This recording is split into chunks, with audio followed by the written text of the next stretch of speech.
Primeira aos Coríntios, capítulo 2, versículos 6 a 13, diz assim a palavra do Senhor: Entretanto, expomos sabedoria entre os experimentados, não porém a sabedoria deste século, nem a dos poderosos desta época, que se reduzem a nada, mas falamos a sabedoria de Deus em mistério, outrora oculta, a qual Deus preordenou desde a eternidade para a nossa glória. Sabedoria essa que nenhum dos poderosos deste século conheceu, porque se a tivessem conhecido, jamais teriam crucificado o Senhor da glória. Mas, como está escrito, nem olhos viram, nem ouvidos ouviram, nem jamais penetrou em coração humano o que Deus tem preparado para aqueles que o amam. Mas Deus nos revelou pelo Espírito, porque o Espírito a todas as coisas perscruta, até mesmo as profundezas de Deus. Porque qual dos homens sabe as coisas do homem, senão seu próprio Espírito que nele está? Assim também as coisas de Deus ninguém as conhece, senão o Espírito de Deus. Ora, nós não temos recebido o Espírito do mundo, e sim o Espírito que vem de Deus, para que conheçamos o que por Deus nos foi dado gratuitamente. Disto também falamos, não em palavras ensinadas pela sabedoria humana, mas ensinadas pelo Espírito, conferindo coisas espirituais com espirituais. O contexto é Paulo escrevendo a carta aos Coríntios. Por quê? Porque a igreja de Corinto era uma igreja que estava tendo muitas dificuldades. E a primeira dificuldade que Paulo vai lançar luz à questão é justamente a questão da divisão. Paulo vai mostrar que aquela igreja era uma igreja dividida, uma igreja que estava seguindo a homens, uma igreja que estava ali focando justamente nas pessoas, na liderança e esquecendo o seu verdadeiro propósito. E então Paulo começa a explicar o porquê que nós não podemos nos dividir. Paulo começa a dizer que o Evangelho, quando pregado adequadamente, quando entendido verdadeiramente, ele não divide as pessoas, ele une. E então Paulo vai falar sobre o verdadeiro Evangelho. Depois Paulo vai falar, como nós vimos no domingo passado, a questão da revelação e do pregador. Infelizmente, muitas vezes nós temos encontrado irmãos pregadores que querem chamar a atenção para si, não para a palavra, pregadores que chamam a atenção do auditório pelo seu carismatismo, pela sua ênfase demasiada em apresentar argumentos como se fosse para atrair a atenção à sua inteligência. E Paulo então vai dizer o seguinte: olha, quando eu estive com vocês, eu não cheguei com ostentação de linguagem, eu não cheguei com a filosofia humanista que tenta prender a atenção para a pessoa. Porque se eu tivesse chegado para vocês e começado a falar bonito, a pregar bonito, vocês iam esquecer o conteúdo da mensagem e iam olhar só para o mensageiro. E Paulo diz que não era isso que ele queria. Ele queria que o povo fosse atraído pelo verdadeiro Evangelho. E hoje nós vamos começar a observar a segunda parte dessa defesa que Paulo faz de por que nós não podemos e muito menos nem precisamos estar ali divididos. Quando entendemos o verdadeiro Evangelho, lembra, ele une, ele não divide. Quando o verdadeiro Evangelho é pregado, as pessoas são levadas a Cristo e não ao pregador. Quando o verdadeiro Evangelho é apresentado, a ênfase é o sacrifício de Cristo e não a sabedoria humana. E era isso que Paulo realmente queria enfatizar naquela igreja. Hoje, irmãos, vamos observar a revelação divina e o ouvinte. Lembrem o seguinte, que a mensagem de Paulo era ali a essência da sabedoria divina. Observa no versículo 6 que ele vai começar dizendo: entretanto expomos sabedoria. entre os experimentados. Ele está falando da igreja aqui. No versículo 6, não porém a sabedoria deste mundo. Então Paulo estava dizendo que ele estava colocando diante dos irmãos a pregação verdadeira do Evangelho, que era uma sabedoria que trazia entendimento, não o entendimento desse mundo, mas uma sabedoria divina, conforme ele vai explicando no versículo 6. Não porém a sabedoria deste século, nem a dos poderosos desta época. Por quê? Porque a sabedoria do homem, ele vai dizer no final do versículo 6, se reduzem a nada. A sabedoria do homem, irmãos, não vale absolutamente nada. Não era a sabedoria deste século que Paulo estava querendo enfatizar para a igreja de Corinto.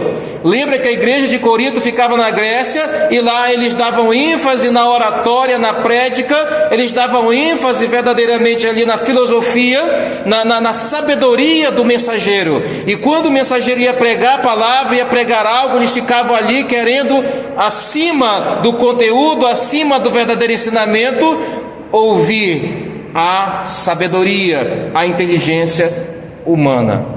E sabe de uma coisa que muitas vezes nós temos procurado igreja dessa forma? Nós temos procurado igreja em que o pastor ele aparenta ser inteligente, que o pastor aparenta realmente ter sabedoria, em que o pastor aparenta ser o cara. E esquecemos que a nossa motivação deve ser verdadeiramente o Evangelho. A essência do Evangelho, Cristo morrendo e ressuscitando dentre os mortos, morrendo com que propósito? Para salvar o pecador, entendendo a sua palavra quando ele diz que ele veio não para os sãos, mas ele veio para os doentes, ele veio para os perdidos, ele veio realmente pagar a justiça que a Deus exigia ali do ser humano, que só poderia ser pago com a morte. E então ele veio morrer pelos nossos pecados, abrindo oportunidade para que então possamos ter paz com Deus, possamos adentrar na presença de Deus. É isso que é o Evangelho, irmãos. E muitas vezes os pregadores começam a enfeitar a sua mensagem e isso atrai multidões. E é justamente contra isso que Paulo está falando. Eu não vim pregar sabedoria humana entre vocês, porque a sabedoria humana, ela não vale nada, porque a sabedoria humana, ela não é necessário para nós. E então Paulo vai deixar bem claro, no versículo 7, mas falamos a sabedoria de quem? De Deus. Falamos a sabedoria de Deus. Agora ele vai usar uma palavra interessante aqui, em mistério. Vocês já ouviram convidar para os cultos, né? Venha que hoje é a noite do mistério. Hoje o mistério vai ser desvendado, vai ser revelado. Não é nada disso que Paulo está falando aqui, irmãos. Que mistério é esse que Paulo está falando? É o Evangelho, que até então não tinha sido exposto, não tinha sido aberto para que o homem pudesse entender o plano salvífico de Deus. Lembra que no Antigo Testamento os sacrifícios prefiguravam algo maior. Lembra que no Antigo Testamento, irmãos, todo aquele ritual que existia com os sacerdotes no tabernáculo, depois no templo, os sacrifícios diários, eles apontavam para algo, mas o povo do Antigo Testamento não sabia para onde apontavam. Então para eles aquilo era um mistério. E quando Cristo veio a esse mundo cumprindo tudo aquilo que Deus ordenou, realmente mostrando que Ele era quem estava sendo ali anunciado em cada lei disposta para o povo de Israel, Paulo diz, está aqui o mistério, ó. Esse era o mistério que antes não entendia. Certo, irmãos? Então, quando forem convidados, né, por igreja, venha receber o teu mistério hoje, né? Venha desvendar o teu mistério. Isso é tudo falácia humana, só para prender a atenção e chamar a atenção das pessoas. Ok? Mas a gente vai falar sobre isso ainda à frente.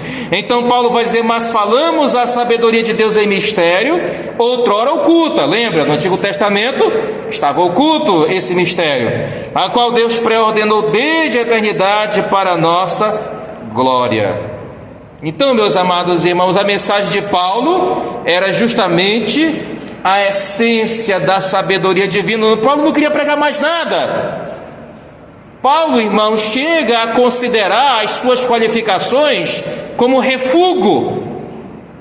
Ele olha para si e diz o seguinte: eu não estou aqui colocando entre vocês os meus diplomas, não estou colocando aqui diante de vocês a minha inteligência, porque considero todas essas coisas como refúgio.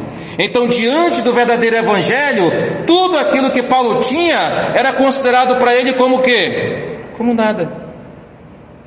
Ele queria pregar o evangelho na sua essência. Paulo queria pregar o evangelho, irmãos, de forma que verdadeiramente agradecesse e louvasse ao Senhor e não a ele. No domingo passado eu disse: se você sai da igreja elogiando mais o pregador do que entendendo o conteúdo da mensagem, você focou na questão errada. Você priorizou coisa que não era para ter priorizado, porque você tem que sair daqui entendendo o evangelho, entendendo o que Deus quis falar através da sua palavra naquela noite. Você tem que sair daqui confrontado, você tem que sair daqui quebrado, você tem que sair daqui espremido pela palavra de Deus, porque ela verdadeiramente nos apresenta que somos nada, e por isso precisamos de Cristo em nossas vidas. Então, irmãos, essa mensagem, ela não era tida em conta pela maioria das pessoas, como nós já vimos no capítulo 1, mas é a mais alta sabedoria entre os experimentados, conforme o versículo 6. Agora a questão, irmãos, quem são esses experimentados que Paulo fala aí?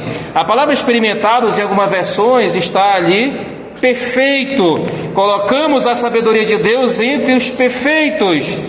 Irmãos, essa palavra não se refere a pessoas sem pecado. Muitas vezes, irmãos, nós queremos que as pessoas sejam perfeitas, e muitas vezes nós até mesmo nos martirizamos, querendo a perfeição. Mas nós temos que entender, meus irmãos, que a igreja de Corinto, lembra, a primeira coisa que nós focamos nessa igreja era que era uma igreja de pessoas cheias de dificuldades, cheias de problemas. Quem olhasse assim para a igreja de Corinto dizia: isso aqui não é uma igreja não, isso aqui é um ninho de pecadores. Irmãos, a igreja é composta de quê? De pecadores, salvos, mas ainda habitando em uma natureza humana, terrena, corrupta. Agora eu não quero que você saia daqui dizendo que o pastor está dizendo que a gente pode pecar à vontade. Não, não é isso. Nós temos que entender que nós estamos aqui querendo nos aperfeiçoar. Vocês já ouviram alguém dizer alguma vez que a igreja é um hospital espiritual? Quem é que procura hospital, irmãos? Quem está doente, não é isso? Quem está enfermo procura o hospital, procura o médico. Se nós chegarmos a dizer que a igreja é um hospital espiritual, aqueles que estão doentes é que estão lá procurando. Às vezes as pessoas dizem: olha ali, ó, aprontou e agora vai para a igreja que nem um santinho. Passou a vida toda aprontando e agora olha aí, ó, quer dar uma de santo, né? Já ouvi pessoas falando assim. Mas é realidade, irmãos. Nós estamos aqui para conhecer cada vez mais a palavra do Senhor, para nos aperfeiçoar, para juntos progredirmos espiritualmente e juntos lutarmos contra esse mal que assola o nosso coração todo dia, que é o pecado.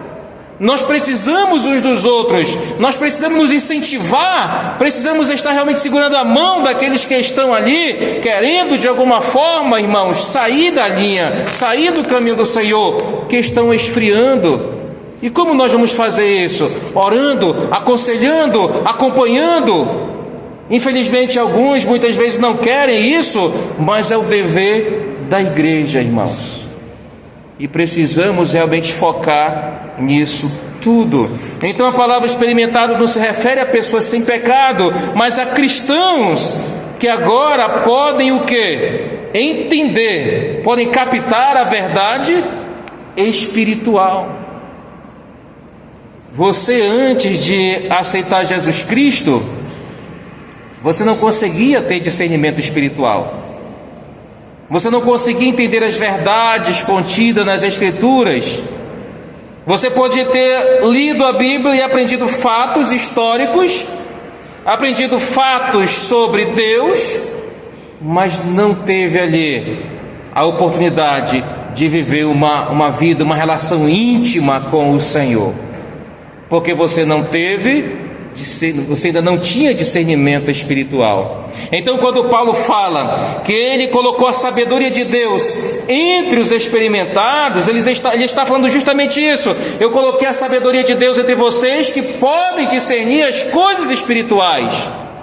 Tanto é que nesse mesmo capítulo, no versículo 14, Paulo ele vai dizer: olha, o homem natural ele não entende, ele não aceita as coisas do Espírito de Deus, porque são loucuras.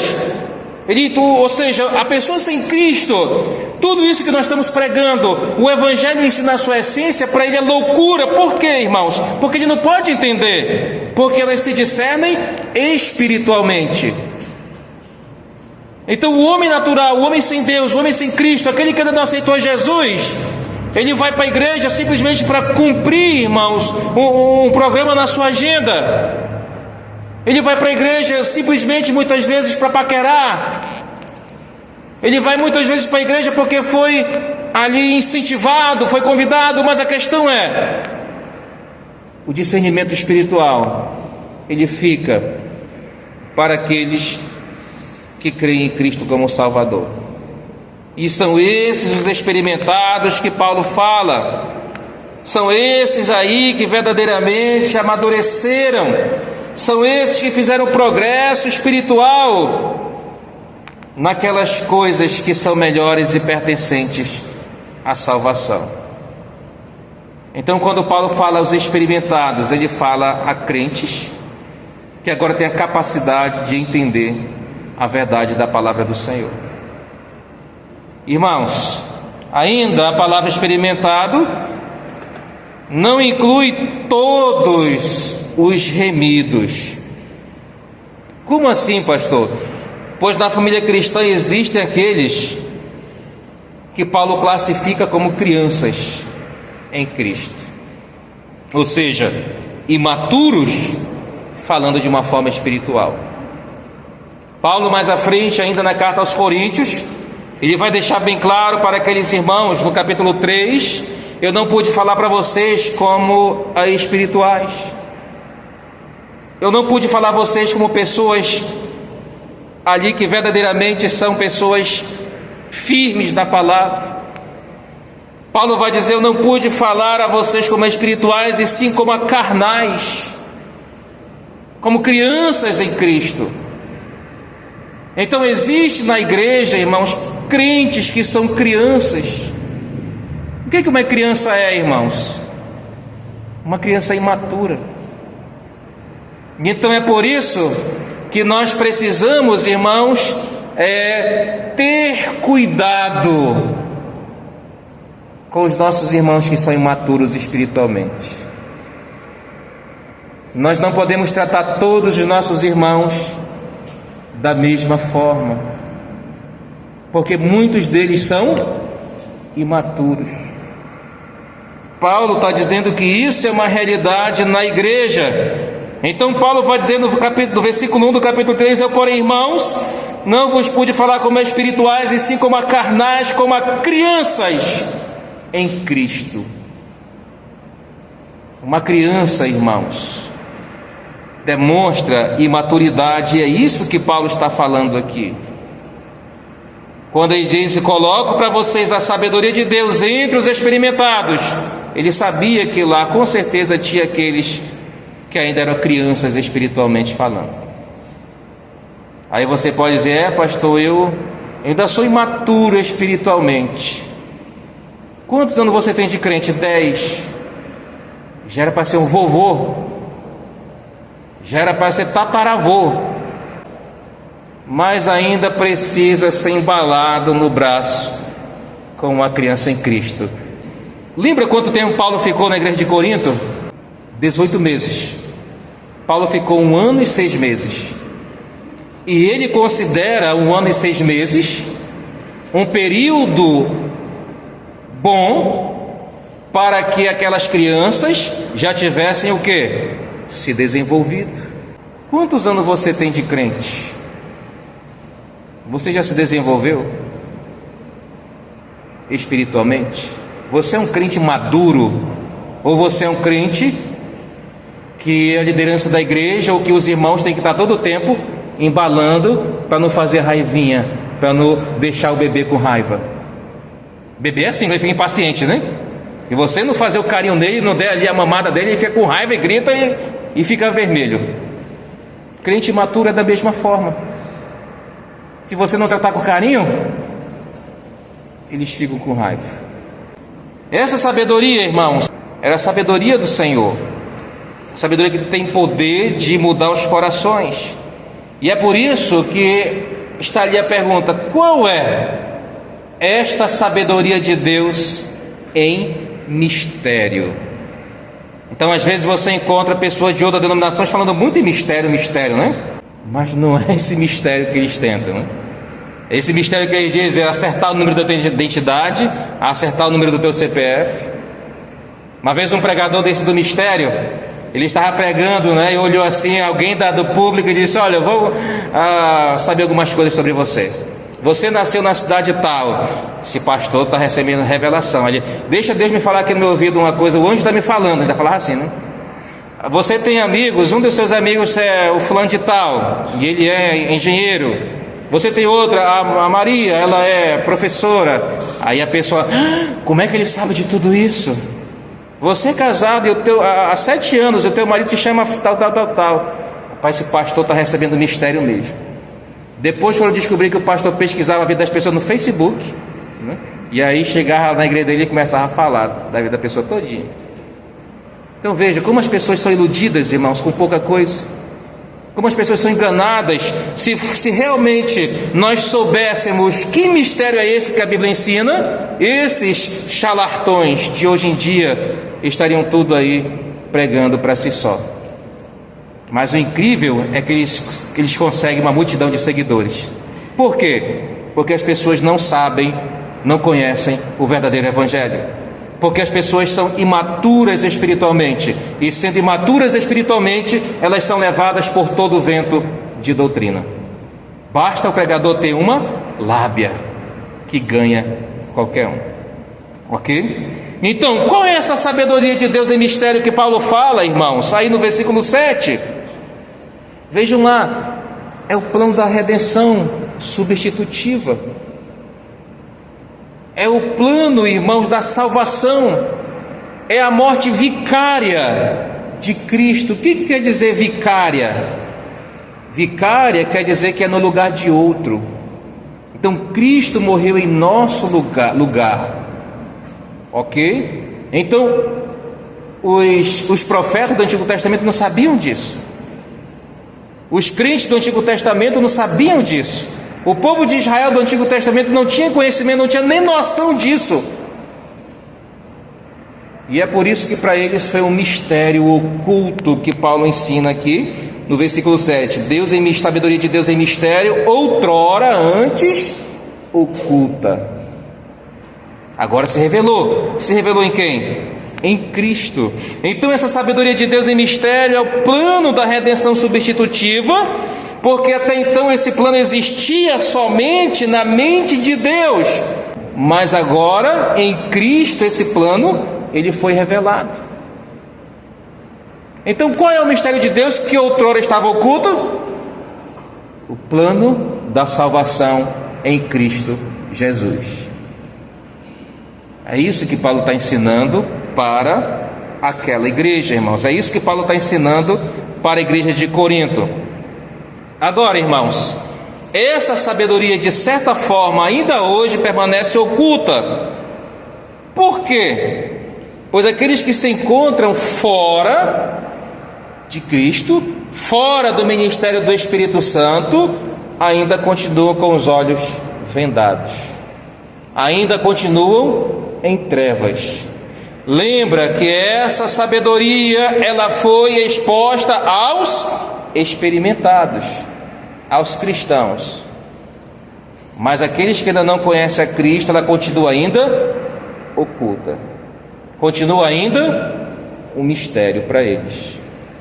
É por isso, irmãos, que eles ouvem, domingo após domingo vão para a igreja, ouvem falar de Jesus, ouvem falar de Deus, que Deus é maravilhoso, que Deus faz isso, que Deus faz aquilo, ouvem falar que Jesus morreu por eles, mas eles não conseguem assimilar, engolir. Para eles isso é somente um fato, isso não é algo que faz parte da vida, não é algo intrínseco, não é algo que realmente está ali dentro deles, e eles aceitam isso somente como fatos.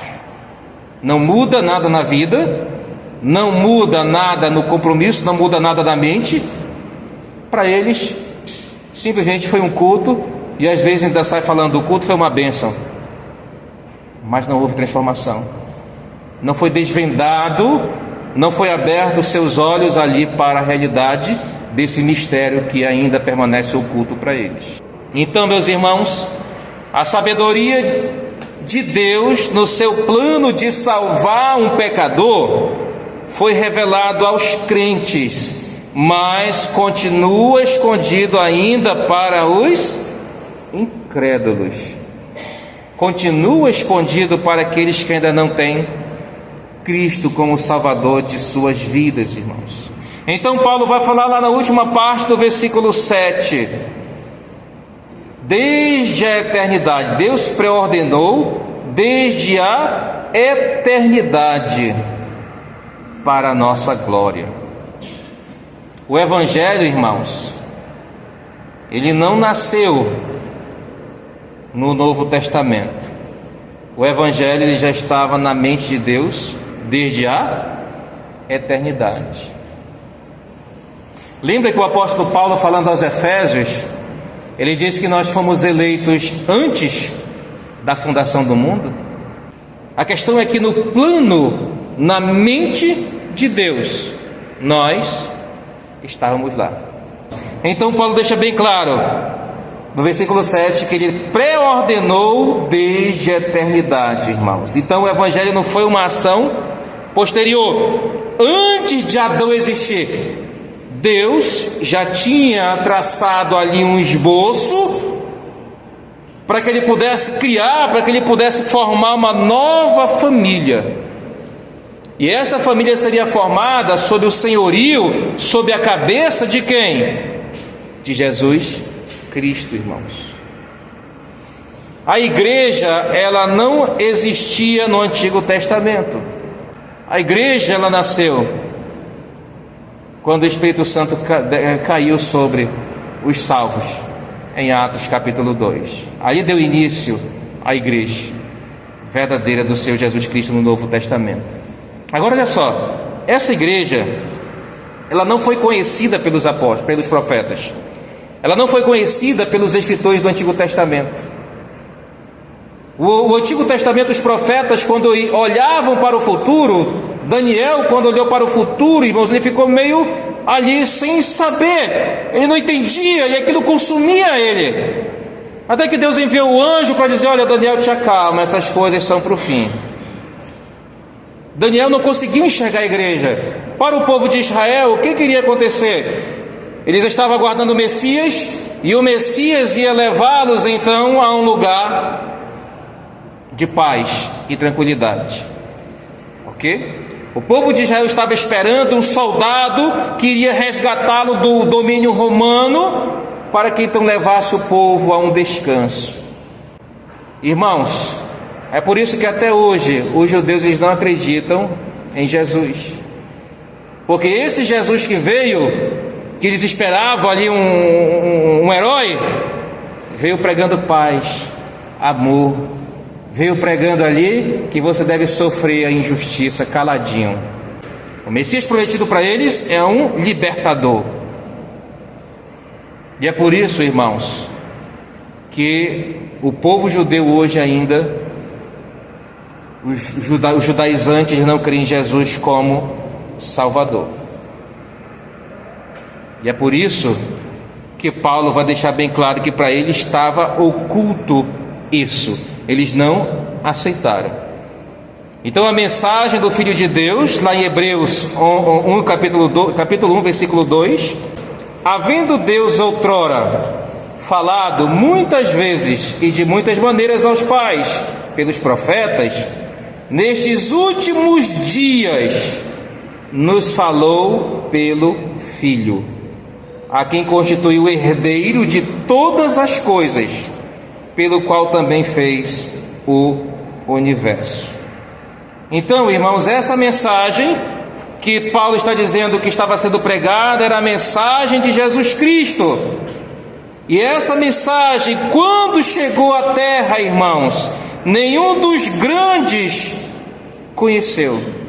Paulo diz no versículo 8: sabedoria essa que nenhum dos poderosos deste século conheceu, porque se a tivessem conhecido, jamais teriam crucificado o Senhor da glória.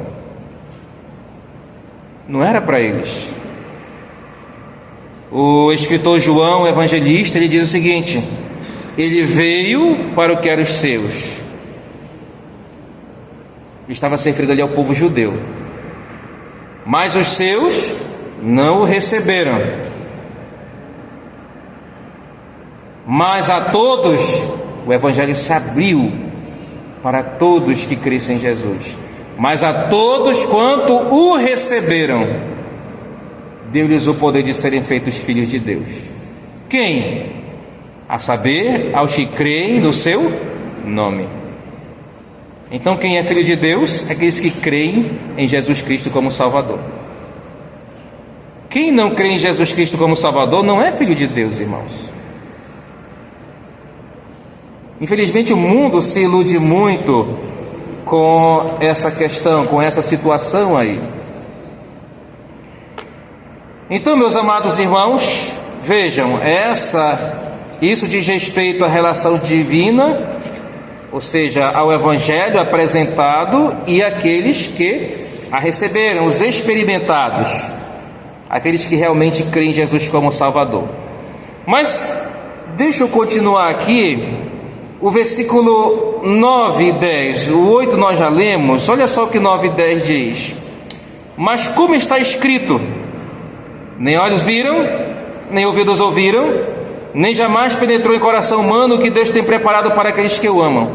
Eu vejo muitos pregadores usando esse texto aqui, dizendo que se refere ao céu.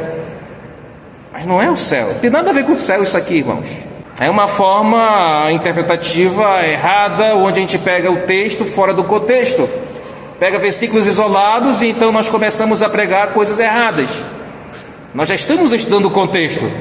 Paulo está falando do verdadeiro evangelho que antes estava oculto. Lembra bem disso. Por isso, nós vamos observar sobre a revelação divina e a interpretação espiritual. Muitas pessoas usam esse texto aqui para falar do céu, tá? O versículo 10 vai dizer: mas Deus nulo revelou pelo Espírito, porque o Espírito a todas as coisas perscruta, até mesmo as profundezas de Deus. Então, irmãos, a questão é: como Deus revela a sua sabedoria aos homens? Como é que Deus revela a sua sabedoria a nós? Como é que pode, irmãos, a nossa mente finita, a nossa mente que tem limites, entender, irmãos, a verdade espiritual? Essa nossa mente, além de ser limitada, além de ser finita, ainda é uma mente corrupta, depravada, manchada pelo pecado.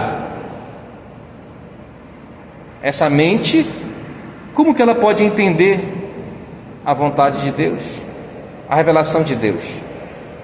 Esse trecho que Paulo usa aqui no versículo 9, irmãos, é o trecho que Isaías, lá em Isaías 64:4, usa as mesmas palavras, mas também lá ele não está se referindo ao céu. Então ele se refere a quê? Está aqui a resposta: se refere às maravilhosas verdades espirituais, verdades espirituais que cada crente pode reconhecer nessa vida, irmãos, mas que não podem ser captadas, sem a iluminação divina do Espírito de Deus. Então o Evangelho, irmãos, ele é tão maravilhoso. Lembra que Paulo fala que o Evangelho é o poder de Deus para a salvação. O Evangelho é algo realmente, como ele apresentou aqui, pré-ordenado por Deus, e estava outrora oculta. Então o Evangelho é algo especial, irmãos, que as pessoas não têm noção. O homem natural não tem noção do quão maravilhoso é essa mensagem. E é por isso que Paulo pega o que Isaías fala lá e aplica aqui: nem olhos ouviram, nem olhos viram, nem ouvidos ouviram, nem jamais penetrou em coração humano o que Deus tem preparado para aqueles que o amam. Ele está falando do quê? Do Evangelho, da mensagem do Evangelho. A mente humana, se não for iluminada por Deus, irmãos, não pode entender, não pode reter o que verdadeiramente é o Evangelho. Então Paulo vai deixar bem claro: nem os sentidos, tanto olhos, os ouvidos humanos, não conseguem entender. O Evangelho se discerne espiritualmente. O Evangelho é para aqueles que têm o Espírito. O Evangelho é para aqueles que foram escolhidos por Deus, para que eles possam realmente ter discernimento. Esse texto aqui do versículo 9, irmãos, são as verdades apresentadas pela palavra de Deus, que é justamente a pregação do Evangelho. O Evangelho, irmãos, pregar sobre Cristo, pregar sobre a sua obra, pregar sobre a salvação, é algo que a igreja deve estar constantemente oferecendo como um banquete para aqueles que estão sedentos. Jesus Cristo chama: vinde a mim todos que estáis cansados e sobrecarregados, e eu vos aliviarei. As pessoas dizem: olha aí, Cristo está chamando, é muito legal. Só que ele continua: tomai sobre vós o meu jugo. O Evangelho, ele tem duas facetas, irmãos.